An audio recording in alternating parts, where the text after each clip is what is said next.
तो पिछले जो कि हम लोग ने पिछले लेक्चर में हम लोगों ने स्टार्ट किया था न्यूटन के गति का नियम जो अध्याय है, उसमें हम लोगों ने न्यूटन के गति का प्रथम नियम पढ़ा। न्यूटन गति का प्रथम नियम पढ़ा, उसमें हम लोगों ने गैलीलियो का जड़त्व का नियम और आर्किमिडीज की अरस्तु की भ्रामकता, और उसके साथ साथ एक जो हमने टॉपिक पढ़ा था दैट इज संवेग। संवेग क्या होता है? संवेग किसी वस्तु के द्रव्यमान और वेग का जो गुणनफल होता है उसको हम लोग क्या कहते हैं? उस वस्तु का संवेग कहते हैं। संवेग एक सदिश राशि है जिसकी दिशा किधर की ओर होती है? वेग की दिशा में होती है। जिधर वेग की दिशा उधर ही संवेग की दिशा मानी जाती है। तो ये है संवेग का तुम्हारा था। आज हम लोग जो है संवेग से जुड़ा हुआ एक दूसरा नियम पढ़ेंगे, न्यूटन के गति का दूसरा नियम पढ़ेंगे। तो जिसका न्यूटन के गति का दूसरा नियम, न्यूटन के गति का दूसरा नियम, Newton second law of motion, Newton's second law of motion, Newton second law of motion, Newton की गति का दूसरा नियम। न्यूटन के गति का दूसरा नियम क्या है ये देखते हैं हम लोग। तो न्यूटन ने दूसरे नियम की मदद से बल की परिभाषा और उसका फार्मूला भी, सूत्र भी उन्होंने निकाला। न्यूटन ने, जैसे कि हम लोग अपने अनुभव से देखें, पहले जब किसी वस्तु पर बल लगाते हैं, जो धक्का देते हैं जैसे कि, तो धक्का देना मतलब एक प्रकार से गणित में उसको भौतिकी में कहते हैं बल लगाते हैं आप। जैसे किसी कोई वस्तु खड़ा है, जैसे कि कोई मतलब साइकिल खड़ा है, उसको किसी ने क्या कर दिया, उसके कोई किताब रखा हुआ, उसको धक्का दे दिया पीछे से, तो किताब क्या होने लगेगा? अगर धक्का आपका सफिशिएंट बड़ा है तो किताब गति में आ जाएगा, तो उस बल से।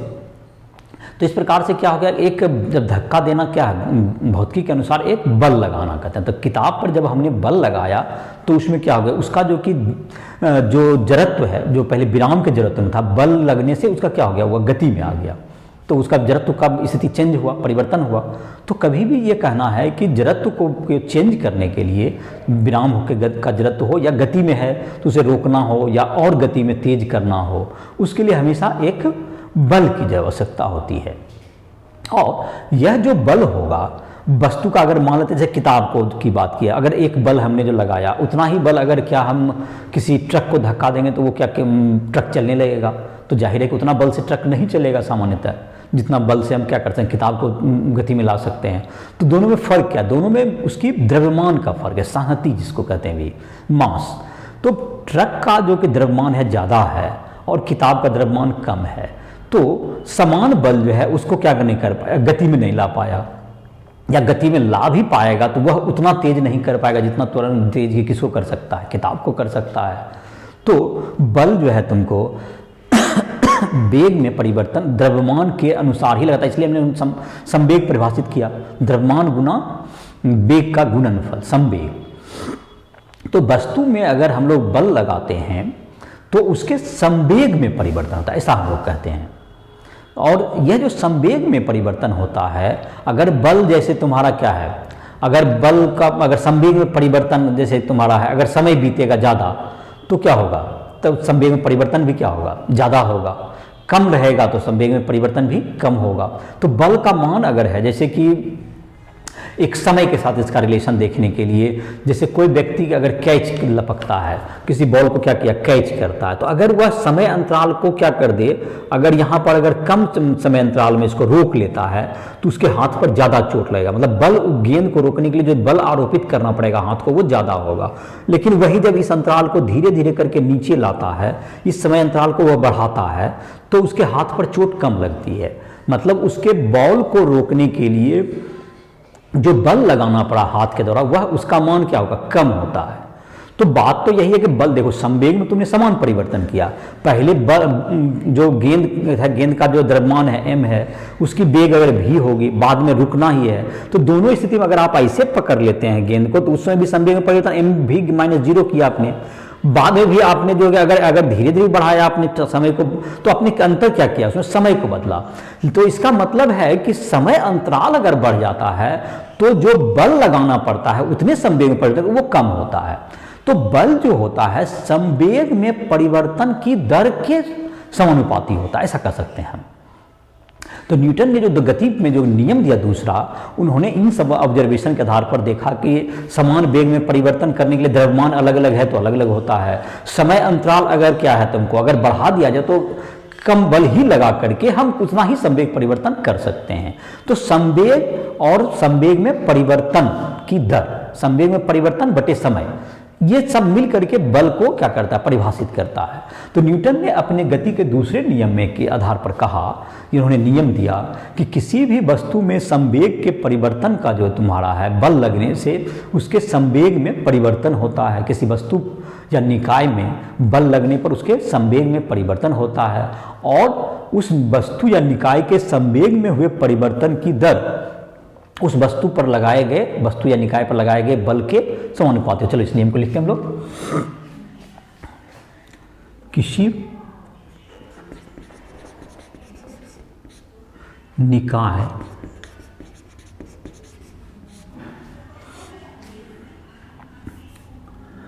निकाय पर जब असंतुलित बल लगाया जाता है, जब असंतुलित बल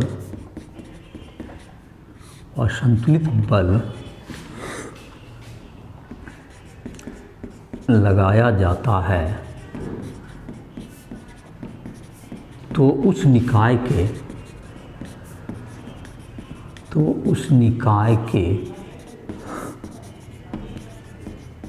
संवेग में, उस निकाय के संवेग में परिवर्तन होता है, उस निकाय के संवेग में परिवर्तन होता है। संवेग में परिवर्तन की दर, संवेग में परिवर्तन की दर उस निकाय पर लगने वाले असंतुलित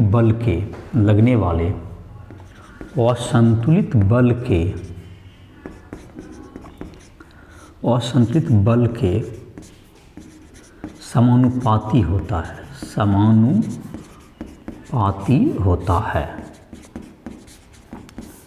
समानुपाती होता है।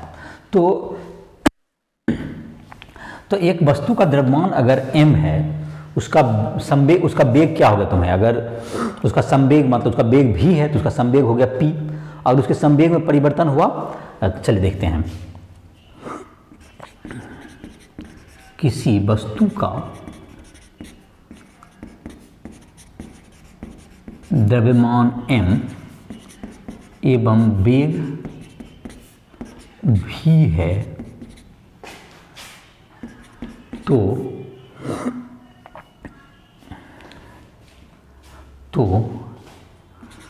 वस्तु का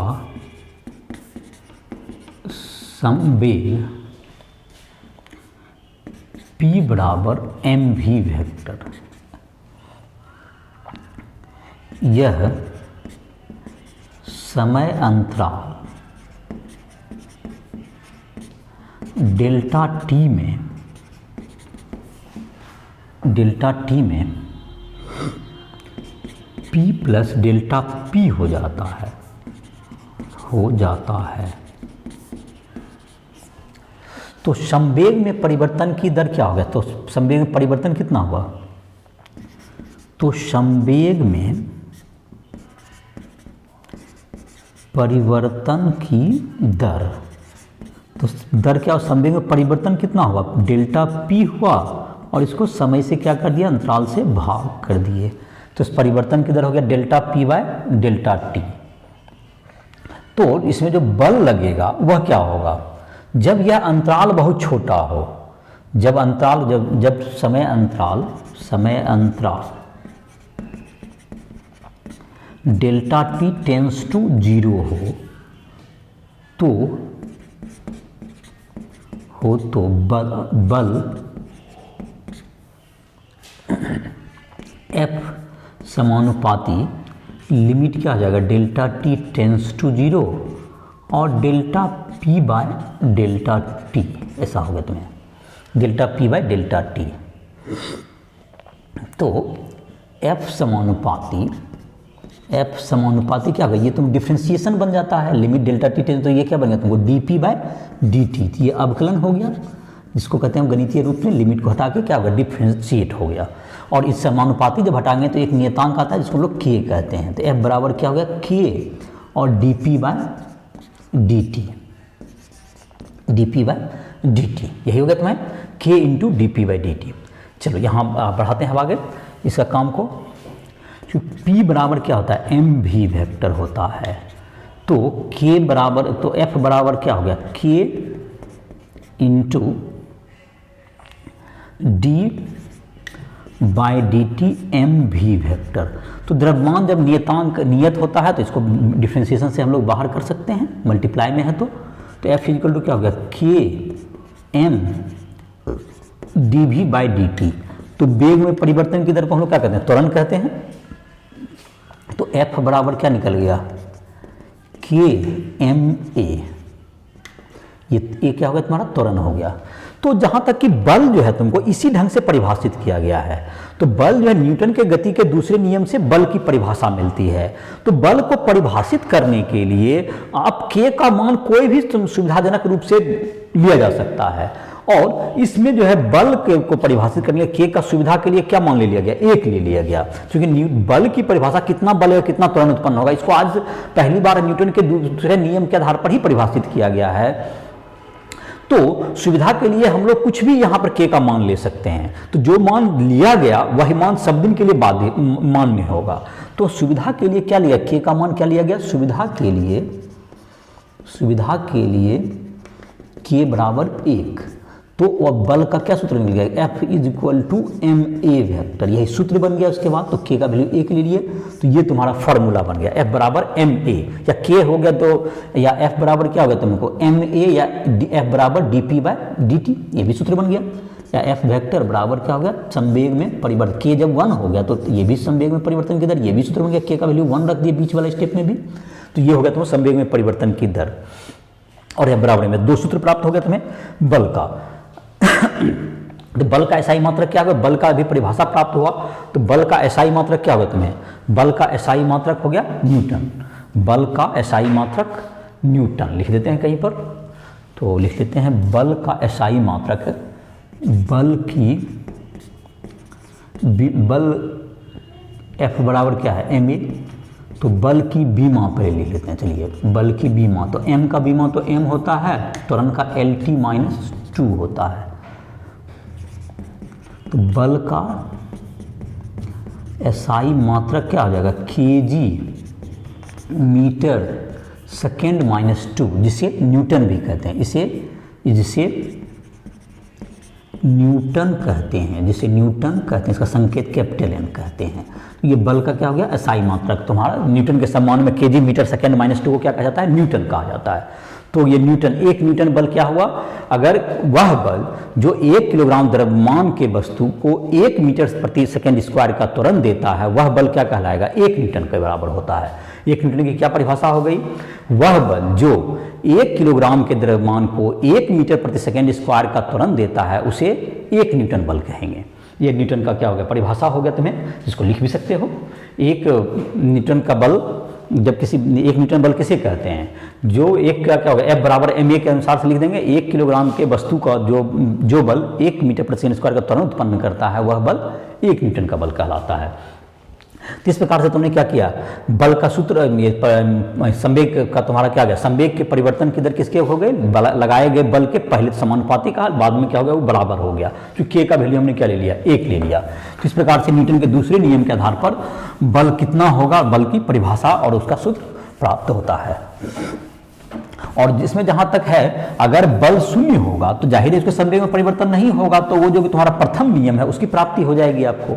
अगर बल आपका 0 होता है तो उसके संवेग में परिवर्तन नहीं होगा, तो जड़त्व क्या रहेगा, जड़त्व का बरकरार रहेगा उसका।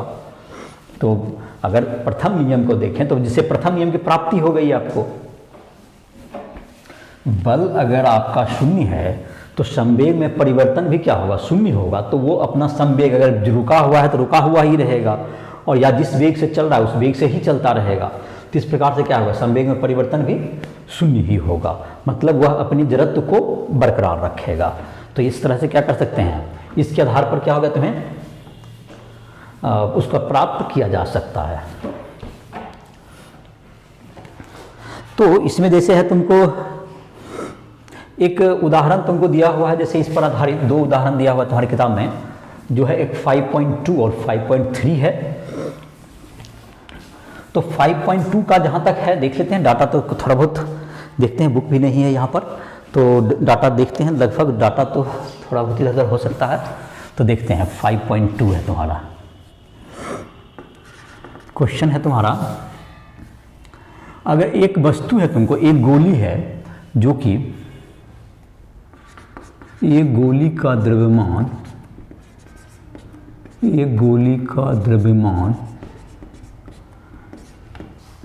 0.04 किलोग्राम है, जो 90 मीटर प्रति सेकेंड के वेग से किसी काठ में 60 सेंटीमीटर धंसकर रुक जाती है। काठ के द्वारा आरोपित बल का मान ज्ञात करें। काठ के द्वारा आरोपित बल का मान ज्ञात करें। तो ऐसा ही प्रश्न तुमको 5.2 में भी है, डाटा इधर उधर हो सकता है थोड़ा बहुत। चलो देखो, तो पहले क्या दिया हुआ है, द्रव्यमान दिया हुआ है, m सबको नोट कर लेते हैं, क्या क्या है, 0.04 kg। वस्तु चल रहा तो उसको प्रारंभिक वेग कहते हैं, कितना है, 90 मीटर प्रति सेकेंड। वस्तु बाद में रुक जाती है तो भी क्या हो गया, शून्य हो गया, और कितना दूर चल करके 60 सेंटीमीटर चल के धंस के रुक जाता है, सेंटीमीटर चल के रुक जाता है। तो ये तुम्हारा हो गया। और चाहिए हमको कौन सी, बल चाहिए, बल, अवरोधी बल क्या होगा। तो जाहिर है कि हमको ये जो तीनों डाटा इससे तुरंत निकल जाता है, F बराबर ma से हमारा क्या निकल जाए, m दिया हुआ है, a निकल जाए तो तुरंत बल निकल जाएगा। तो जो है जाहिर है कि हमारे पास v है, u है, s है, a चाहिए। तो गति का कौन सा, जो कि काइनेमेटिक्स का जो नियम था, काइनेमेटिक्स का फार्मूला होता था हम लोग, जो कि गतिकी के लिए क्या फार्मूला, v बराबर u प्लस at, उससे तो टाइम नहीं, समय नहीं है, तो हमारा a नहीं निकल सकता है। s बराबर ut plus half at square, उसमें भी फिर बात एक समय नहीं है। तो एक सूत्र है जिसमें समय की जरूरत नहीं पड़ेगी, वो है सूत्र v स्क्वायर बराबर u स्क्वायर प्लस 2as। तो 0 स्क्वायर बराबर क्या होगा, 90 का स्क्वायर प्लस 2a इंटू 60/100, तो 1.2। तो 90 तो माइनस 8100 हो गया, बराबर क्या हो गया, 1.2s। तो s बराबर माइनस 8100 बटे 1.2 मीटर। s बराबर हो गया इतना, मतलब a बराबर हो गया माइनस 8100 बटे 1.2 मीटर, 2as। तो a का मान निकल गया, इससे त्वरण का मान निकल गया तुम्हारा कितना, a इज इक्वल टू, अभी ठीक है, तो इसमें इससे किसका मान निकला, त्वरण a का मान निकला माइनस 8100 बटे 1.2। तो प्रतिरोधी बल, ये रोकने का बल है, तो बल कितना होगा, प्रतिरोधी बल बराबर, प्रतिरोधी बल F बराबर क्या हो गया, ma। तो F माइनस चिन्ह हट गया, 0.04 गुना 8100 बटे 1.2। तो ये जिसका पॉइंट उड़ाएंगे तो ये क्या होगा तुम्हारा 100 हो जाएगा, और इसका पॉइंट उड़ाएंगे तो यहाँ 10 हो जाएगा। तो ये 3 हो गया, ये 3 हो गया यहाँ, और ये 10 हो गया। तो ये तुम्हारा 100 है, तो एगो शून्य यहाँ हो गया, तो 270 हो गया तुम्हारा। देखो पूरा कट के क्या जाओ, जो काट सकते हो ये 270 न्यूटन हो गया। तो ऐसा ही तुम्हारा एक क्वेश्चन है प्रतिरोधी बल का, तुम्हारा जो है उम्मीद है कैलकुलेशन भी देख लिया। v square u square plus 2a से क्या निकाल गया पहले a, और F बराबर m से तुरंत निकाल दिया। 5.2 में भी ऐसा ही प्रश्न है, डाटा हो सकता है अलग हो तो तुम इसको बना सकते हो। एक तीसरा प्रश्न है 5.3, तो उसमें है तुमको, तो इसमें जो कितना बल लगा, तो बल का इससे देखो एक सूत्र पर तुम्हारा क्वेश्चन बन गया।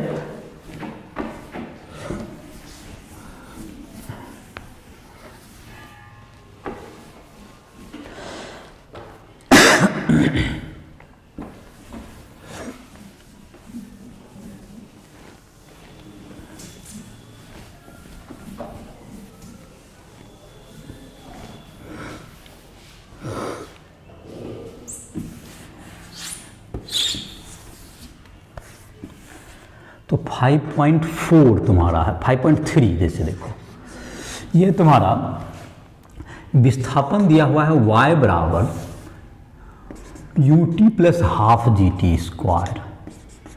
इसमें चाहे वस्तु का द्रव्यमान m है तो बल कितना होगा, ऐसा प्रश्न है। तो बल निकालने के लिए फिर क्या चाहिए हमको, त्वरण चाहिए। द्रव्यमान m दिया हुआ है तो त्वरण अगर निकल जाए तो क्या हो जाएगा, उसका निकल जाएगा, त्वरण निकल जाएगा तो उसका बल निकल जाएगा। तो यहाँ विस्थापन है ये y, तुम्हारा y दिशा का विस्थापन है ये। विस्थापन को अगर वेग बराबर क्या होता है dy बाई डी टी, विस्थापन के परिवर्तन की दर को वेग कहते हैं। तो इसको डिफ्रेंशिएट करने का नियम पता होगा, ut plus half g t square. Rice tutorial app पर तुम मैथमेटिकल टूल्स में इस सबको डिफ्रेंशिएशन के लिए तुम सीख सकते हो। जो सेकंड वीडियो है मैथमेटिकल टूल्स का जो प्लेलिस्ट में, उसका सेकंड वीडियो में जाकर तुम डिफ्रेंशिएट करने के लिए सीख सकते हो। जो नहीं जानते हो, राइस ट्यूटोरियल ऐप को प्ले स्टोर से डाउनलोड करके तुम चाहो तो हमसे संपर्क भी कर सकते हो। कुछ भी तरह की पढ़ाई के लिए, मदद के लिए, पर्सनल कॉन्टैक्ट करना हो, जेईई मेंस, जे एडवांस या नीट की तैयारी करनी हो, या तुम्हें फिजिक्स, केमिस्ट्री या मैथ के इंग्लिश या हिंदी मीडियम में नोट्स की जरूरत हो, क्वेश्चन चाहिए ऑब्जेक्टिव या सब्जेक्टिव, इन सबों के लिए तुम जो है राइस ट्यूटोरियल ऐप को प्ले स्टोर से डाउनलोड करके और तुम जो सारे क्वेश्चंस भी बना सकते हो। और जहाँ भी न्यूमेरिकल बनाने में या किसी कंसेप्ट को समझने में दिक्कत हो रही है, तुम हमसे संपर्क भी कर सकते हो। जिसमें जो भी पढ़ाई मदद की जरूरत पड़े उसमें मदद की जाएगी। तो इसके लिए तुम हमसे पर्सनल कॉन्टैक्ट भी कर सकते हो। तो ये तुम्हारा राइस ट्यूटोरियल ऐप को प्ले स्टोर डाउनलोड करके अपनी पढ़ाई को आगे करो। तो ये है तुम्हारा, इसमें डिफ्रेंशिएशन के लिए भी उसमें मिल जाएगा तुम्हें, जो वीडियो है मैथमेटिकल टूल्स करके उसमें तुमको मिल जाएगा इसका। जिस स्टूडेंट को डिफ्रेंशिएशन में दिक्कत है वहाँ से संपर्क करें। तो ये तुम्हारा क्या हो गया, v बराबर क्या हो गया तुम्हारा d बाई डी टी, ये हो गया ut, अलग अलग कर सकते हैं हम लोग, plus d by d t half g t square. तो v बराबर u तो बाहर आ गया इंटू डी टी बटे d t plus half g हो गया बाहर into d t square by d t. तो v बराबर क्या हो गया u into 1 plus half into g into n। तो हो गया v बराबर u प्लस जी टी, ऐसा निकल गया v बराबर u प्लस जी टी। अब त्वरण क्या होता है, त्वरण a बराबर होता है dv बाई डी टी। तो चलो इसको फिर डिफ्रेंशिएट कर देंगे, a बराबर d by d T u plus G T. तो फिर क्या हो जाएगा, a बराबर D you by d T, अलग अलग फिर कर सकते हैं हम लोग, plus d by d T into G T. तो देखो u कांस्टेंट है, कांस्टेंट का डिफरेंशियल क्या होता है, 0 होता है, प्लस g बाहर हो गया, d t by d t 1 हो जाएगा तुम्हारा। तो a का मान 0 plus g that is g हो गया। और वस्तु का द्रव्यमान f बराबर क्या होता है ma, तो f बराबर क्या हो गया mg। तो बल जो गुरुत्वाकर्षण का बल लग रहा होगा, यही बल हो गया, बल का आंसर आ गया तुम्हारा mg, यही बल हो गया। द्रव्यमान दिया हुआ था क्वेश्चन में, तो इस प्रकार से क्या निकल गया था, डिफरेंशिएट का काम था सिर्फ। डिफरेंशिएट में क्या होगा, प्लस और माइनस में अलग अलग कर सकते हैं। और एक n पर जैसे सूत्र होता है, जो एक सूत्र लगा t to the power n बराबर n t to the power n minus 1, ऐसा सूत्र होता है कि टी स्क्वायर का डिफरेंस के लिए इसकी जरूरत पड़ी। और बाकी तो अलग अलग कर दिया गया। कांस्टेंट जो कि रहता है उसको मल्टीप्लाई में हाफ जी जैसे कांस्टेंट बाहर हो गया, u जिससे था वो भी कांस्टेंट बाहर, और कांस्टेंट जिसमें परिवर्तन नहीं था उसमें जब चेंज ही नहीं होगा तो कोई डिफरेंशिएशन भी उसका 0 होगा। तो इस प्रकार से क्या होगा तुम्हारा, इसका जो है वैल्यू होगा तुम्हारा, इसमें लगने वाला बल निकल गया। इसके बाद जो तुमको सेकेंड लॉ से जुड़ा हुआ एक टर्म आता है जिसको हम लोग आवेग कहते हैं। सेकेंड लॉ से जुड़ा हुआ एक और टर्म है जिसको हम लोग आवेग कहेंगे। चलिए तो एक आवेग पढ़ते हैं।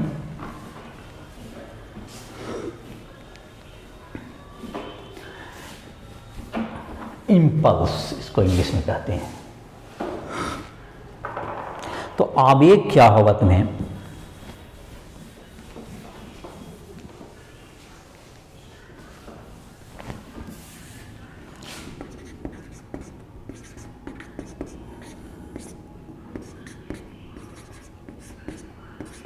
इम्पल्स।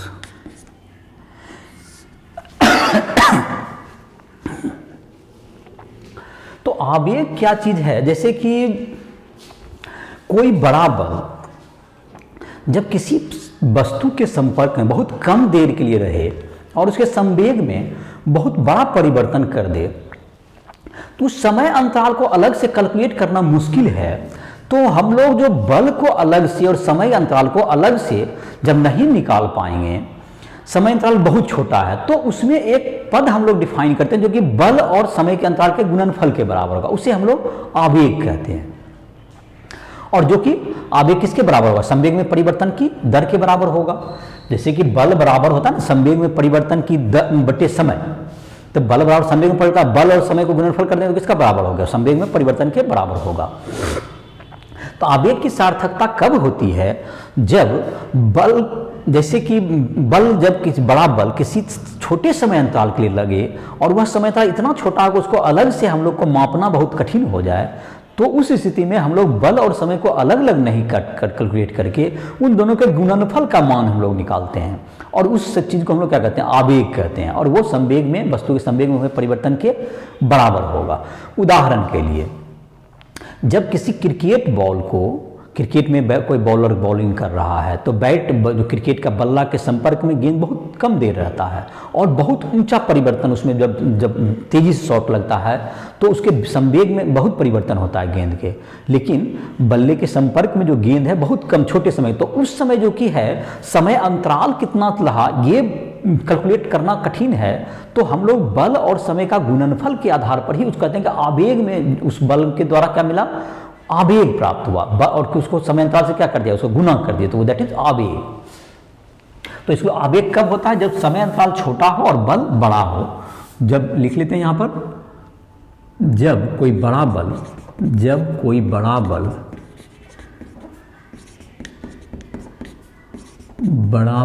छोटे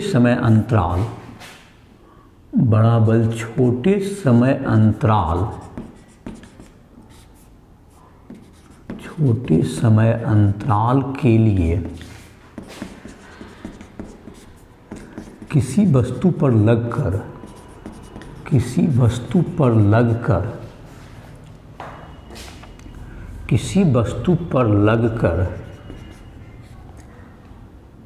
उसके संवेग में बड़ा परिवर्तन करता है, तो बल एवं समय अंतराल का गुणनफल, तो बल एवं समय अंतराल के गुणनफल को समय अंतराल के गुणनफल को आवेग कहते हैं,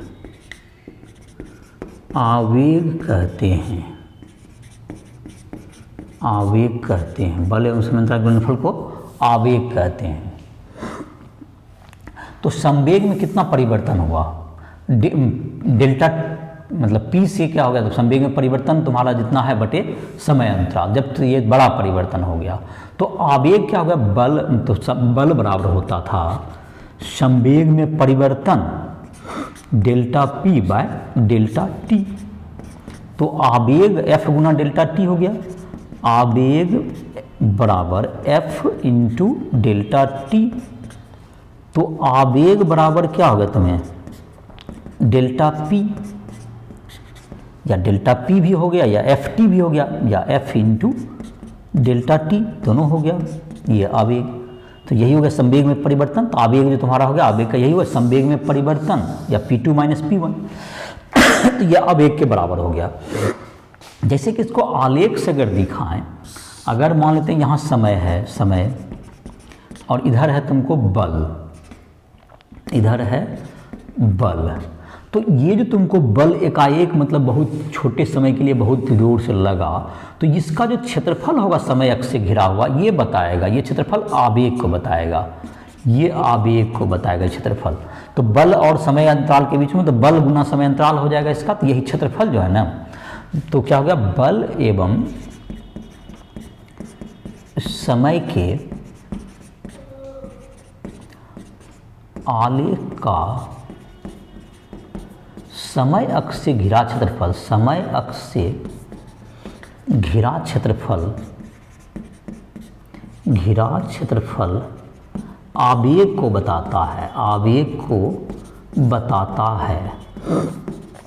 ये आवेगित बल जो है तुमको, और जो बल लग रहा है जिसे हम लोग क्या कहेंगे, बहुत बड़ा जो बल लग रहा है उसे हम लोग आवेगित बल भी कह सकते हैं। तो इस तरह के बल के लिए हम लोग आवेग डिफाइन करते हैं जिसमें कि समय अंतराल बहुत कम हो। और इस तरह के मतलब जैसे कि मैंने उदाहरण के लिए किसमें बताया, उदाहरण से क्रिकेट के संपर्क में, क्रिकेट के का गेंद जो है बल्ले के संपर्क में बहुत कम देर तक रहता है, तो उस स्थिति में जैसे कि इसको क्या कर सकते हैं, जिससे कि उसके संवेग में बहुत अधिक परिवर्तन करता है, तो यह एक आवेग का उदाहरण हो सकता है। तो इस प्रकार से क्या होगा, तुमने आवेग के बारे में पढ़ लिया। तो ये आवेग हो गया, संवेग का तुम्हारा था। और इसके बाद तुम्हारा जो है न्यूटन के गति का तीसरा नियम है। तो न्यूटन का गति का प्रथम नियम पढ़ा, न्यूटन गति का दूसरा नियम भी तुम्हारा हो गया। न्यूटन की गति का तीसरा नियम में तुमने जो देखा होगा, न्यूटन की गति का तीसरा नियम क्या कहता है, वो तुमको कहता है कि कोई प्रत्येक क्रिया के बराबर एवं विपरीत प्रतिक्रिया होती है। मतलब क्रिया बल, प्रतिक्रिया बल, इन सबों के बारे में पढ़ा होगा। इसका जो उदाहरण है तुम्हारा, इसका जो उदाहरण इस पर आधारित है उसको भी बना सकते हो 5.4। तो इस सबको आधारित इस पे होगा, तो उसको तुम सॉल्व करने की कोशिश करोगे। तो नेक्स्ट लेक्चर में हम लोग जो है इसको जो है आगे गति का तीसरा नियम और उस पर कुछ उदाहरण, तो और जो है तुमको संवेग संरक्षण का नियम, इन सबों के बारे में पढ़ेंगे। तो इसी के साथ इस लेक्चर को समाप्त कर रहे हैं। तुम लोग अपनी पढ़ाई के लिए राइस ट्यूटोरियल ऐप पर दिए गए तुमको वीडियो लेक्चर हों या तुमको लाइव क्लास, डाउट क्लास हो, या तुमको उसमें जो कि नोट्स उपलब्ध हैं जो कि तुम्हारे फिजिक्स केमिस्ट्री मैथ के, दूसरा है तुमको जो कि क्वेश्चन पेपर उपलब्ध हैं जो कि फिजिक्स केमिस्ट्री मैथ और के ऑब्जेक्टिव सब्जेक्टिव सबके, इन सबों का तुम मदद ले सकते हो। और खास करके तुम पर्सनल डाउट के क्लियरेंस के लिए तुम हमसे कभी भी संपर्क कर सकते हो। तो इसके लिए तुम राइस ट्यूटोरियल ऐप को प्ले स्टोर से डाउनलोड करके हमसे संपर्क करो। इसी के साथ लेक्चर को समाप्त कर रहे हैं।